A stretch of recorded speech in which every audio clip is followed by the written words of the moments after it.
je défends l'idée d'une assemblée constituante tirée au sort comme priorité des priorités, mais pas imposée par un parti. Il faudrait que ce soit le peuple qui le veuille, ça.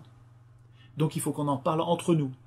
Je mets au centre l'égalité politique réelle, comme je vous disais, donc les Athéniens, après 800 ans de tyrannie, pour sortir de ce cycle infernal où ceux qui ont le pouvoir abusent et deviennent des tyrans, les Athéniens avaient bien compris que le pouvoir corrompt, et donc ils ont décidé que cette égalité politique allait avec un amateurisme des acteurs politiques et une rotation des charges, qui sont des sous-objectifs de l'égalité. Ça va ensemble, c'est-à-dire que c'est parce qu'il y a une rotation des charges qu'on a des amateurs, c'est pour avoir des amateurs qu'on a une rotation des charges, et tout ça rendra possible, matérialisera notre égalité politique. Et c'est complètement corrélé, si vous voulez. Il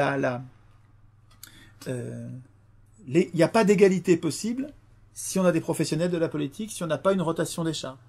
Les Athéniens ne voulaient pas de maître, ils voulaient être leur propre maître, ils voulaient être autonomes, c'est-à-dire écrire leurs propres droits. Et pour avoir ce résultat-là, ils ont dit, mais il ne nous faut pas de maître, donc il ne nous faut pas de professionnels de la politique. Les professionnels de la politique, ça veut dire des maîtres. Donc on veut des amateurs, ils seront moins compétents, tant mieux. C'est justement ça, c'est ça qu'on veut. Parce qu'on veut garder, disaient les Athéniens, on veut garder nous le pouvoir.